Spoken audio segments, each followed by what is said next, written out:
경고합니다. 만약 당신이 꿈속에서 꿈이라는 것을 인지했다면 이 행동만큼은 절대 삼가해 주시기 바랍니다. 자각몽, 흔히 루시드 드림이라고 불리는 이 현상은 거짓도 음모론도 아니며 실제 존재하는 과학적으로 증명된 사실임을 알립니다. 수면 중 베타파에 의해 발생하는 현상이죠. 그렇기에 당신도 겪을 수 있는 일이기도 합니다. 자각몽을 떠나 잠이라는 분야는 아직도 완전한 연구가 이루어지지 않은 분야이기도 합니다. 기억의 정리나 뇌의 효율을 올리기 위해 잠을 잔다고 알고 있지만 뇌가 없는 해파리도 잠을 자는 것이 확인되었으며 그 말은 아직 잠이란 분야는 미지의 영역이라는 말이죠. 그렇기에 만약 당신이 자각몽을 시도하거나 꿈속에서 꿈이라는 것을 자각했다면 앞으로 말씀드릴 3가지 내용을 꼭 기억하셔야 합니다. 그럼 이야기를 시작해보죠.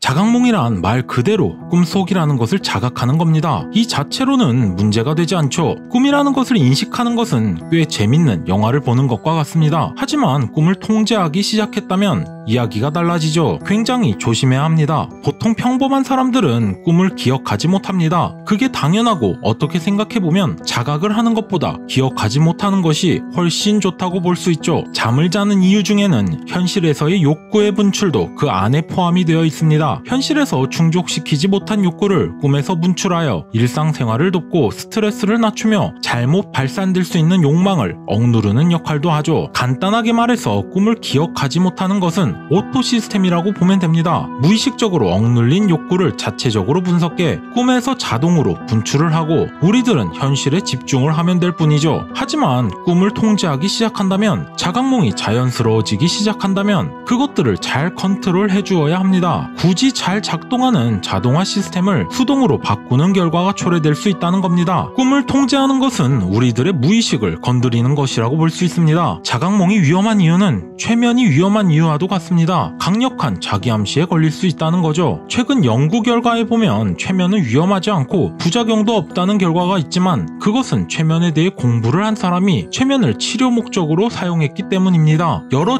전문가들도 장기간 시간을 들인 최면과 암시는 사람을 조종할 정도의 위력을 보인다는 의견도 있었죠. 실제 최면에 의한 사건들도 굉장히 많으며 기억을 지우거나 우울감을 극도로 끌어올리는 등의 최면은 단기간 최면이나 암시로도 가능합니다. 그렇다면 아무런 준비도 안 된 채로 자각몽을 시작하는 것이 얼마나 위험할지 예상할 수 있을 겁니다. 아무것도 모르는 상태로 자각몽을 한다는 것은 자신의 무의식을 마음대로 헤집고 다니는 결과일 테니 말입니다. 이것이 자각몽을 하는 법을 알려드리기 전 경고를 먼저 하는 이유기도 합니다. 그럼 자각몽에서 절대 하면 안 되는 행동에 대해 알아보죠. 첫 번째로는 자각몽을 하기에 앞서 생활 패턴이 굉장히 단순한 사람들은 시도하지 않는 것이 좋다는 겁니다. 사람들과의 교류가 거의 없이 집과 회사 또는 집과 학교만 반복하는 사람들은 자각몽을 하시면 안 됩니다. 자각몽은 긍정적인 효과도 매우 크지만 부작용도 많습니다. 그 중에 하나가 현실과 꿈의 경계가 모호해진다는 점이죠. 특히나 단순한 생활 패턴을 반복하는 사람들은 꿈을 구현할 때 굉장히 현실적으로 구현이 된다는 점이 있습니다. 다른 장소가 구현이 돼 있는 상태로 자각을 했다면 괜찮지만 만약 꿈속에서 잠이 깨버리는 거짓 깨어남 등과 같은 현상이 벌어진다면 자신이 익숙한 곳이 구현이 됩니다. 정말 꿈속에서 착각한 채로 하루 종일 일상생활을 하는 경우도 있죠. 이렇듯 점점 꿈이 선명해지고 반복이 된다면 꿈과 현실이 모호해지기에 큰 일이 벌어질 수 있습니다. 이런 이유 때문에 선망 증상이 있거나 정신병이 있는 사람들에게 자각몽은 독과 같다고 하죠. 두 번째는 피사체에게 이름을 지어주지 말라는 겁니다. 자각몽에는 자신 이외에 다른 등장인물들이 나옵니다. 등장인물이라고 하는 이유는 그 정도의 거리를 유지해야 한다는 겁니다. 자각몽을 하기 전에 꼭 해야 할 일 중에 하나기도 하죠. 꿈은 그저 연극일 뿐이고 나 이외의 사람들은 허상이라는 사실을 인지해야 합니다. 꿈은 무의식이라고 했습니다. 무의식에서 의식적으로 피사체에게 이름을 지어주거나 계속해서 말을 걸거나 하는 행위는 절대로 금지하는 게 좋습니다. 관심을 가질수록 점점 그 인물에게 인격이 생기고 실제 사람과 비슷해질 수 있으니까요. 그렇게 된다면 인격체가 된 피사체가 무슨 짓을 할지 될지 모릅니다. 아무리 착한 사람이라도 무의식적으로 아니면 상상으로라도 현실이라면 생각도 못할 나쁜 짓을 생각해 본 적이 있을 겁니다. 그 피사체가 그 인물이 되어버릴 수 있죠. 마지막으로 확률적인 문제를 피사체에게 물어보지 말라는 겁니다. 처음 자각몽을 꾸게 되면 이것저것 실험해 보게 됩니다. 저도 예외는 아니었죠. 자각몽이 점점 쉬워지기 시작하면서 이런 생각을 하게 되었습니다. 꿈에서 로또 번호를 듣고 당첨됐다는 사람의 이야기 말입니다. 그리고 그 다음날 꿈에서 실행을 하고 몇 개월간 그것은 트라우마로 남게 되었죠. 생각해보면 당연한 것이었습니다. 자각몽을 꾸는 방법 중에 가장 기본적인 것으로 리얼 체크라는 게 있습니다. 현실과 꿈의 경계를 무엇인가의 특정한 행동으로 알아채는 방법이죠. 그 중 하나가 시계를 보는 체크 방법이 있습니다. 현실이라면 시계가 항상 똑같은 시간을 가리키고 있겠지만 꿈속에서의 시계는 볼 때마다 시간이 달라집니다. 굉장히 무서웠던 이 경험은 아마도 거기에서부터 문제가 발생되었던 거겠죠. 꿈속에서 한 피사체에게 로또 번호를 물어보게 됐고 지금도 확실하게 기억하고 있습니다. 5, 19,